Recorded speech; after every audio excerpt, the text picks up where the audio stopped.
Hello, everybody, and welcome to another episode of Swampy Comics Poll Previews. We're going to be talking about the comics that are coming out this week, August 20th, 2025. And we got a good number that I'm going to be picking up this week, so let's just get right started. First off, we got Absolute Batman number 11. This series by Scott Snyder with art on this issue by not Nick Dragotta, but by Clayman with colors by Ivan Placencia and letters by Clayton Cowles. I'm hyped for this. Every single issue of Absolute Batman has been a banger, and this one probably won't disappoint. We're going to be getting more into Absolute Bane's backstory, which I'm sure is grim and awful and super cool. Man, I cannot wait to see what we have in store next. I mean, last we left our hero, he was riding on the back of a mutated Waylon Jennings after getting help from Waylon as, this universe's killer Croc and kicking Bane's ass. And, I mean, they didn't just escape into the streets of Gotham. They are still in this mega facility, Arc M. And, yeah, I really can't wait to see how our hero gets out of this bucket of syrup. This one's gonna kick ass. It's guaranteed. There's no reason to think that it won't. And I can't wait to talk about it when we get to the tier list later this week. But I mean, there's nothing more to say other than this is going to be great. I have no doubt in my mind this will be a fantastic issue. So let's just move right on to the next comic this week that I'll be picking up. We got Absolute Flash number 6.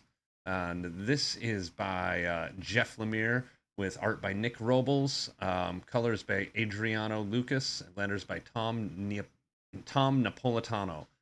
And I'm really excited for this issue. The last two issues, I mean, I absolutely loved the first three issues of this series. But the last two issues were kind of like a necessary detour, kind of a pumping the brakes, slowing things down in a Flash series, which seems kind of antithetical.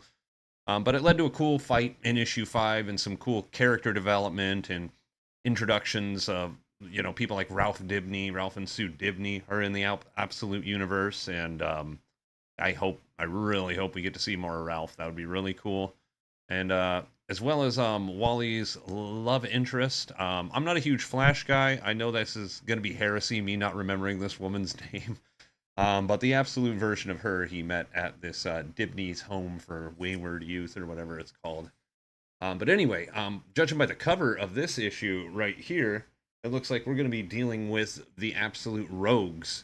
And I'm super hyped to find out the origins of these characters. I really like these versions of them, especially Captain Cold and Trickster. Like, just the absolute versions of them are totally cool. Like, and Golden Glider's pretty cool, and then Captain Boomerang, I don't know. Like, his redesign, you could take or leave it, in my opinion, but I'm really excited. I think these rogues are going to have a lot to offer.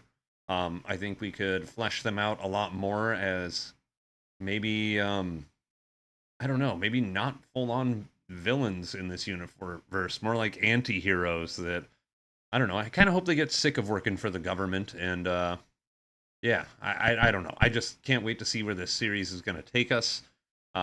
Some of the twists and turns it's going to have. Seems like this will be a little more of a detour, just dealing with the rogues, but I'm fine with that. There's places of this universe that can use a little more fleshing out. So hopefully we're going to be getting that over the next few issues. But yeah, totally looking forward to Absolute Flash. It is a absolutely fantastic series. No pun intended. Sorry. Um, but next up, we got Batman Superman World's Finest number 42. This is by writer Mark Waid with art by Adrian Gutierrez and colors by Matt Herms. And this is part 2 of a story arc that got started in last issue regarding Bizarro and Batman, Superman, and Robin, Dick Grayson Robin, kind of ending up in some strange bizarro world where the people got turned normal, but they want to be bizarros again because they realize how terrible their lives are without, the bizarro running around in their brain. Yeah, Batman Superman World's Finest. There's only been one issue that I wasn't over the moon about, and that's fine. It was just like a cool one-off. I think it was issue 40, the one-off robot story. I read it before I started making videos. But yeah, this is I love Bizarro. I love what Mark Waid has been doing with this series, and I can't wait for it. I can't wait to see where this goes. Hopefully, somewhere that leaves me as excited as I am about this series. So yeah, next up though. Next up we got, here's the new one, Detective Comics 1100. Breaking off another hundo here with Detective Comics. And this isn't a series I've been buying. I own one issue of Detective Comics, and it's the all-in Virgin foil variant with Barbara Gordon on it. Um, and I've never even cracked it open. I'm kind of going to be venturing more into the Batman world um, September 3rd when that new series starts. So I'm going to start picking up Detective Comics then. But I figured with this one, why not now? And as it says on the cover, an oversized celebration of the Dark Knight. I believe we got a lot of creators on this one. Yeah, we got writers Dan Waters, Greg Rucka, Mariko Tamaki, and Tom Taylor, with art by Alvaro Martinez Bueno, Aman K. Nahuelpan, Bill Sienkiewicz, and Michael Janin. Yeah, a lot going on here. It seems like probably 4 different stories, 4 writers, 4 artists. I haven't really looked too hard into the solicits for this one. But yeah, I'm going to pick it up. Yeah, we'll check this out. And much like Action Comics, I'm hoping this complements the new Batman series just as well. As far as I know, that's kind of how it works. Although it seems Detective Comics more focuses on side characters of Gotham a little more, which is okay. But yeah, I'm hyped to pick this up. Seems like a little bit of a landmark issue, so it'll be fun. Be fun to read a few different Batman stories. Next up, we got Godzilla Destroys the Marvel Universe. This is by writer Jerry Duggan and art by Paco Medina and Javier Garron. And this is popcorn comics at its finest. This is just sweet candy from the gods of comic bookdom. I really liked the first issue of Godzilla Destroys the Marvel Universe. Jerry Duggan totally understands the tone of what this kind of book needs to be, and it was a lot of fun. And it seems like throughout this series, we're going to get a lot of our. Should have closed the window before I recorded. Throughout this series, we're going to get a lot of our favorite characters kind of rotating through and getting their chance to take on the big bad green one himself. And judging by the cover here, it looks like maybe the symbiote's taking them over. So, if this cover isn't lying to us, that's going to be a lot of fun. I don't see how, if you're a fan of both of these things, how you could pass on something like this. This is going to be a blast. There's not much to say about it. Not a lot of story to look forward. This is just fun event nonsense, and I'm here for it. Yeah. But next up, we got the debut of a new series, Justice League Red. And I do believe this is going to be a mini, but I could be wrong. But anyway, this is by writer Saladin Ahmed, with art by Clayton Henry, colors by Arif Prianto, and letters by Lucas Gattoni. And Justice League Red, I've been loving Justice League Unlimited and its surrounding books, things like The Atom Project, The Question All Along the Watchtower, Challengers of the Unknown. And so this just is totally my bag. Not only that, but we got Deadman and Simon Baz on the cover. I would love more stuff for Simon Baz to do. I kind of now understand why he didn't do too much during the Green Lantern series in a way, except for one little jaunty adventure. The Green Lantern Corps series. So I'm excited to see him kind of get kind of a great, like, for, no insult to the characters, but this is a great B team. Power Girl at the head of it. You got Cyborg, Deadman. We got Simon Baz, and that other girl. I'll be honest, I don't know who that is in the red there. I'm not too familiar with a lot of characters, it seems, in the DC, but that's okay. It's okay to be a new fan. It's okay to not know some shit. And yeah, I don't know who that is, but she looks cool. So I'm excited to see more of her. Is she like a Gothamite or a Green? I don't know. But super stoked to see where this series goes. Anytime Deadman's around, it's a good time. Yeah, and just kind of Android AI in the system of the Watchtower. Red Tornado leading this team, or kind of being the puppet master of it, and kind of doing it on the down low. I hope it provides some interesting twists and turns for whatever is going on in the DC universe and for DCKO coming up. So yeah, I'm looking forward to this one. I hope it's good.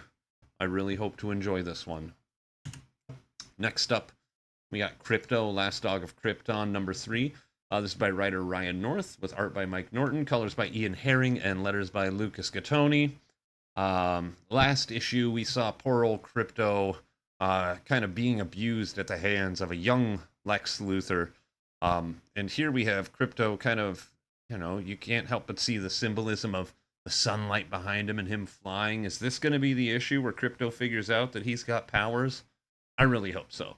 I really hope we start seeing, I hope the first 2 issues, finished us setting up. I mean, this is only a 5-issue miniseries, so we only got 3 more to see our goodest boy kind of Krypto out, and I'm here for it. Yeah, this is just one of those nice heartfelt series that it's like a Superman of all seasons for dogs.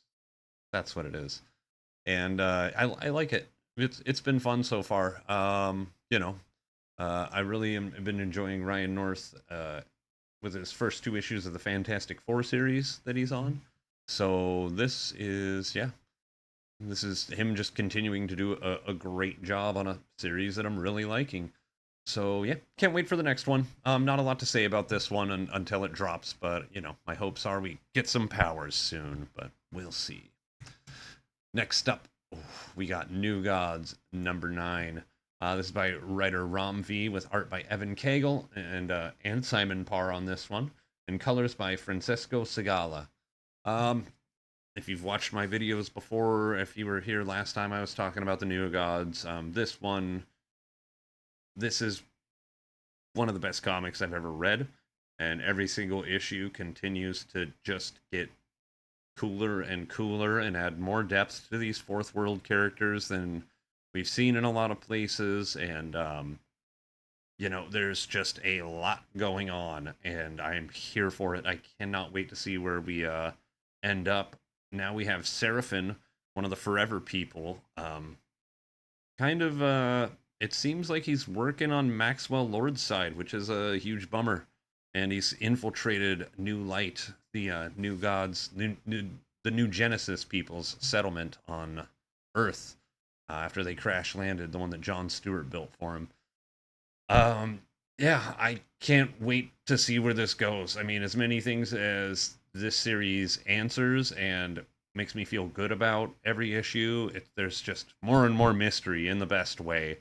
And the art on this is, up there with Absolute Martian Manhunter for my favorite art of the year. Evan Cagle is a beast, and he has been killing it with the tone. Never has Mr. Miracle looked cooler than he does in this series, and and that's just my opinion, but yeah, this series is something else. I'm so hyped for this. This is probably going to be the first thing I read tomorrow.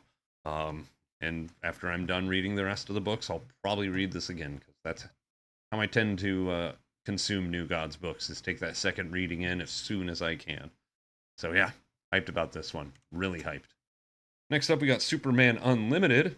This was another book where in the previous month's issue, Krypto was not having a good time, but it looks like he's not necessarily in this one. I mean, he's not on the cover, but I wouldn't be surprised if he, takes the sideline for now in this series. But nonetheless, Superman Unlimited, just yet another Superman series that's, this is probably the one that, in a sea of A+ books, this one's probably, B+, B-, but still good, still fun to read. And if you're a fan of Superman, you'll enjoy it.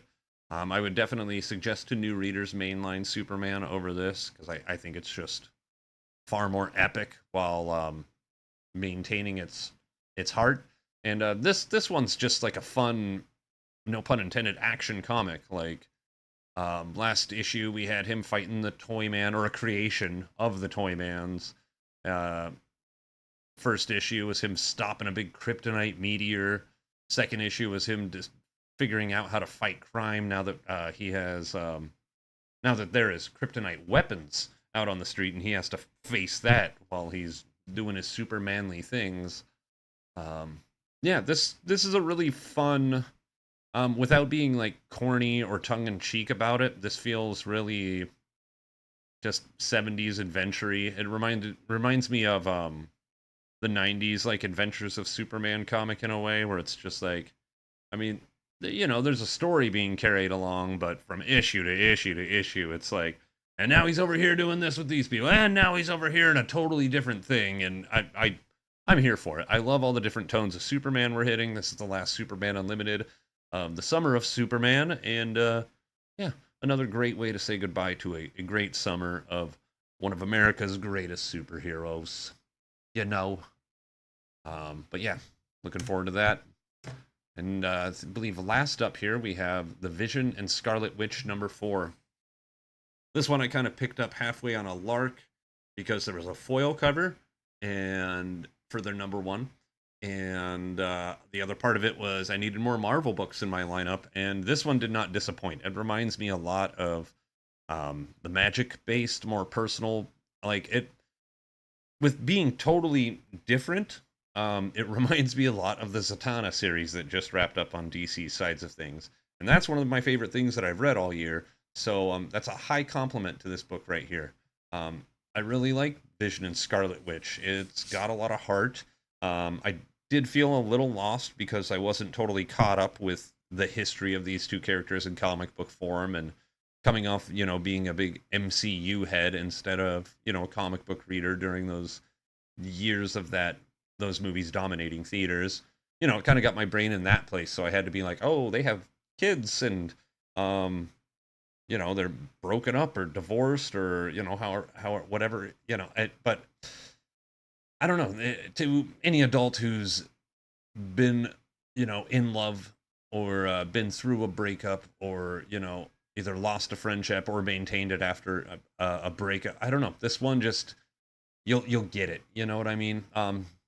There's a lot to ruminate on in this book, and I really enjoy it. It's full of hope, and we got Grim Reaper as a kick-ass bad guy. Like, where can you go wrong? We got Vision and Scarlet Witch, two of the biggest badasses and coolest characters in the Marvel Universe, in my opinion. And yeah, the Grim Reaper, a great villain. So, hyped to read this one. I believe it's also a 5-issue mini, so this is the penultimate, I believe. But still, hyped to read it. I wish it would keep going, to be honest with you. And that's it. That's the issues of comics I'll be getting this week. Please let me know in the comments what you'll be picking up, or if I got anything wrong or anything you wanted to add. Please just let me know. Give a like and a subscribe if you could. It's super help. My numbers are slowly growing, and it makes me stoked to see people are watching. So, if you've watched a video or subscribed or liked one of them, or any combination of those three, thank you. I really appreciate it. Like, I'm just doing this as a fun hobby and an enthusiast of comic book reading. So I really hope that I'm sharing my love of the hobby with you all in a positive way. So anyway, thanks for watching. We'll see you later in the week when I rank these comics in the Swampy Comics patented Guy Gardner tier list. That video should be out Friday. So thanks for watching. Keep reading.